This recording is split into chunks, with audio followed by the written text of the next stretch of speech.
Let's talk some sports, baby.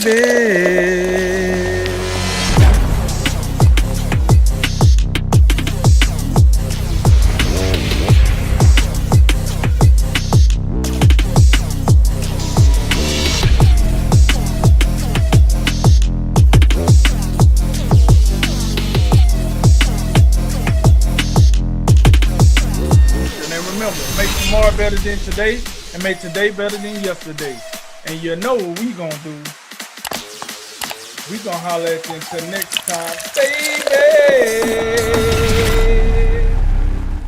All right, well, let's go back into the sports world, and we'll start in the NFL, and then, of course, in everyone's favorite division. The Philadelphia Eagles made waves in the NFL on Sunday after choosing to pull rookie quarterback Jalen Hurts early in the fourth quarter versus Washington, in a game that decided the fate of the NFC East. Hurts had struggled in the game, but the team was still within 3 points. Instead, head coach Doug Pederson elected to pull Hurts and insert Nate Sudfeld into the game, as Carson Wentz was not dressed for the game.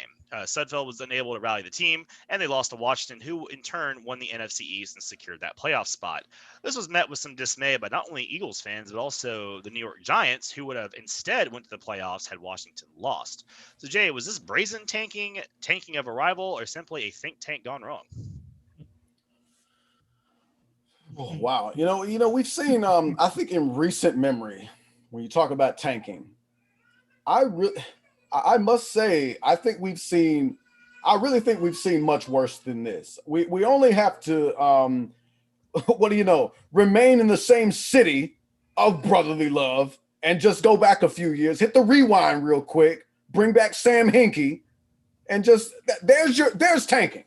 There's tanking. Tanking to me, it's not one game. Go ahead. I was gonna say, no, we could stay in the same city, in the same sport, and look at see what the Jets did a couple of weeks ago when that was tanking on a high level right there. If you're referring to the game that the last game of Greg Williams, I think you're absolutely right. So yeah, we've seen. I mean, the Sixers tanked for years. When I think of tanking isn't something that you just wake up one morning and say, you know what, week 17, we're 4-10, 4-10-1, 4-11-1. I think that'd be beneficial for us. I would say, in Doug Pederson's defense, and I don't think there's much you can defend about Doug Pederson this particular season. But for the record, Jalen Hurts was 7 for 20 for 72 yards, and an interception. What the hell is impressive about that? So you mean to tell me that, Jalen Hurts was, he was not very good. And I think it's something that we could expect at some point. I thought Jalen Hurts, come in there, give him a spark. But at some point, this team just proved that it just wasn't very good. I would make the argument to you, the real crime in all this, if you really thought that the Eagles were trying to win every game, you would have played Carson Wentz, every game of the season. But then if Doug Pederson is saying, you know what, Jalen Hurts just didn't have it tonight. Let's see what Nate Sudfeld has. Well, Nate Sudfeld didn't have much either. I don't know. This is the type of dude you have to Google to get it to see what he looks like. We don't know. I gotta be very upfront. Maybe you don't. Maybe you watched this game. The spoiler alert, I didn't watch this game. This is the NFC East, which is in all likelihood, in my mind, this is the worst division we've ever seen. You realize, I would let me draw your attention to Tim Tebow made the playoffs in 2011. That was the year where you had Denver, you had the Raiders, you had the Chiefs. They were all 8-8, and the Chargers were 7-9. That is literally, by all account probability, the most mediocre division you could ever have. And yet, the most mediocre. What do we have? We have a 7-9, a 6-10. Of another 5-11 and a 4-11-1.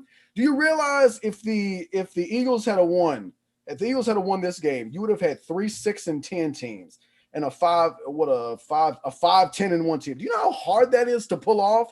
To not only be that precise in your levels of overall badness, but to also be just that together about it. That's something to behold.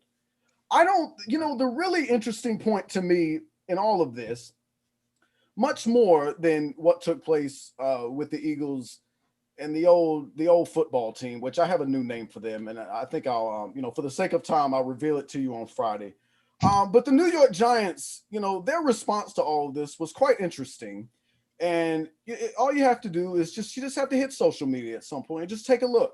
And you look at some of the Giants players and you say, here we go. You got Eli Manning coming out the woodwork. I didn't even know Eli Manning had a Twitter, but apparently he does. He's out here asking questions. Saquon Barkley's in there. You got Darius Slayton. He's wondering what's going on. Darius Slayton's in here a lot. You have Golden Tate's gaslighting the Flames of NFC least divisional division. Golden Tate says the Eagles hate us more than they hate Washington, and they want Chase Young to win offensive rookie MVP. What does any of this do? The New York Giants, their disdain in all of this is the fact that it's almost like the New York Giants are Donald Trump in this sense. They think they got cheated out of the worst division in NFL history. The New York Giants think that something the Philadelphia Eagles do, who we all agree are not very good and would have been in last place in division no matter the outcome of this game.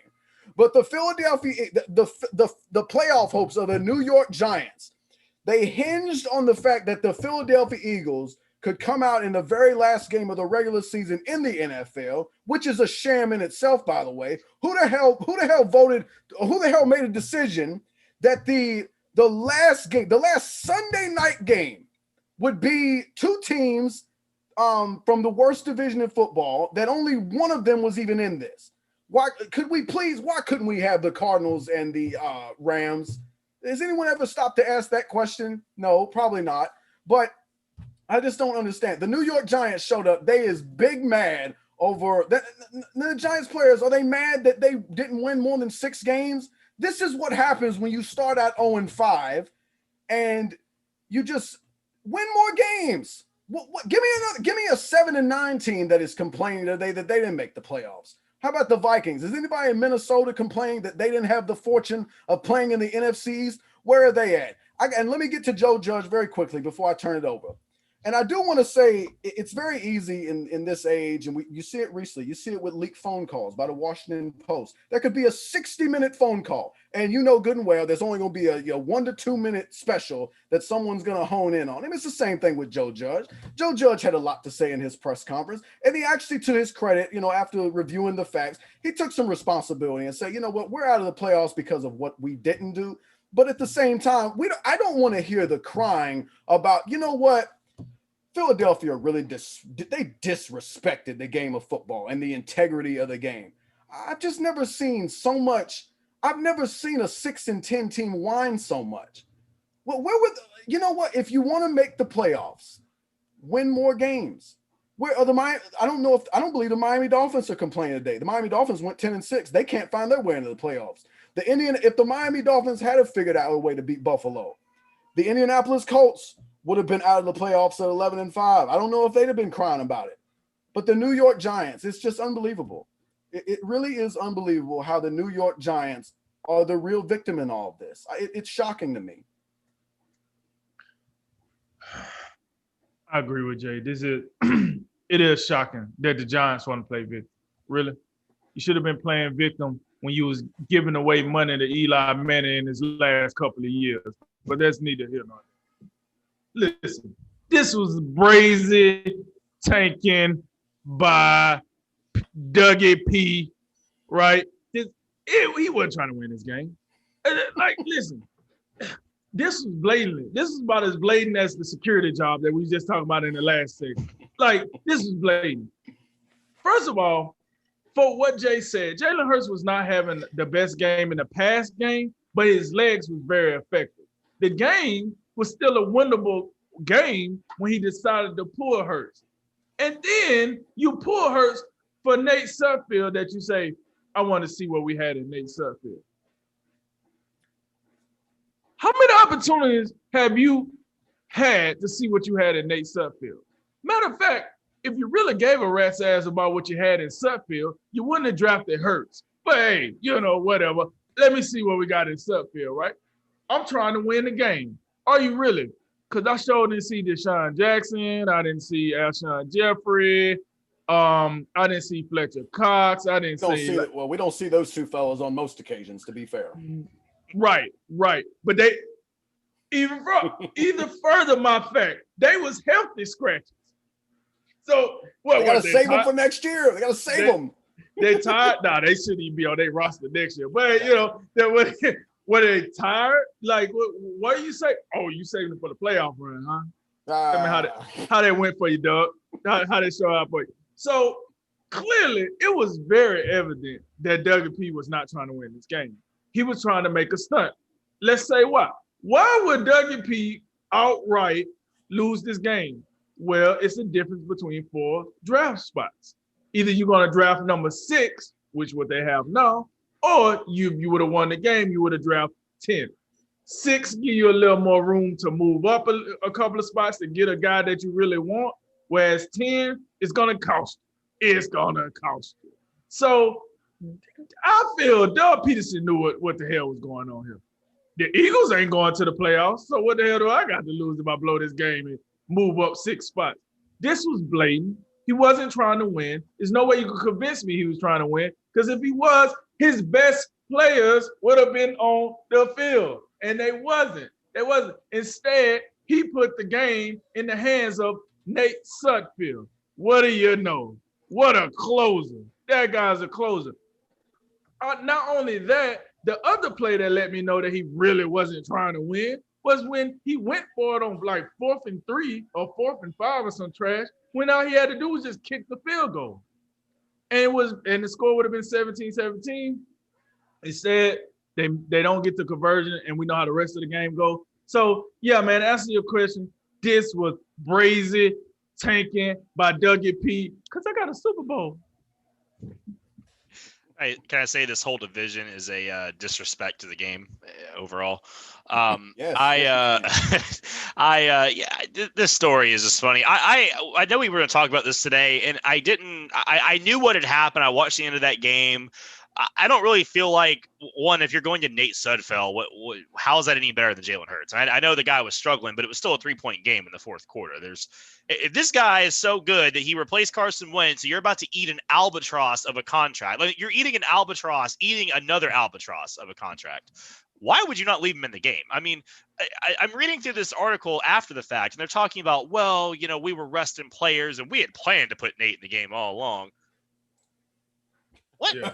Really? You really were? You really wanted to get a quarter of Nate Sudfeld? That was really going to change the 2021 Philadelphia Eagles next season based off a quarter of action in the week 17 with your entire team out. I am so sure that the viewers were just thrilled at that too. I'm sure the last Sunday night football game of the year, what is that? Oh, waiting all day for a Sunday night and Nate Sudfeld. Yeah. Yes, sir. Because Sudfeld's arm was not better than Hurts' legs, I might add. I don't even have to watch any type of film to know that. It's just ridiculous. Like, I'm just reading this article and they're trying to justify it, and man, it sounds like he's really he made a lot of people mad. I read 2 defensive backs had to be restrained, and like pretty much no one on the team wanted it to happen. You can't put a guy like Hurts in at quarterback and run him through the rest of these games and then just rank him out. Oh, because we're a little concerned about his health. We're concerned with Carson Wentz's health. He's in bubble wrap in a crate, ready for the UPS guy to come pick him up. Yeah, I hate to keep cutting in, but I would remind everybody's concerned about their health right now. There's a pandemic going on. I don't know if you've noticed. Pick them up after the holidays. And I'll leave with this: the Giants pretending or acting like Doug Pederson gave a single crap what happened to them and if they went to the playoffs or not is hilarious. You will notice that I don't. The outrage is all the New York Giants, and because because they're really not upset about the integrity of the game. I mean, come on. Do we really? The Pittsburgh Steelers trotted Mason Rudolph out there, and they sat Joe Hayden, they sat T.J. Watt, they sat Cam Hayward. For the integrity of the game and actually winning, they should have came out there and really went toe-to-toe with the Cleveland Browns. Chiefs sat everybody and lost to Los Angeles. It wasn't in their best interest to do that at that particular moment in time. No one's raking them over the coals, and nobody else is raking the Eagles over the coals either. To me, it's just the Giants because of the adverse effect it had on them. Sucks to suck. Win more than 6 games. And the fact that it was a primetime Sunday game. That's egregious. I don't know how that happened, but again, we're getting a lot of people fired. Hopefully, we'll see how it goes.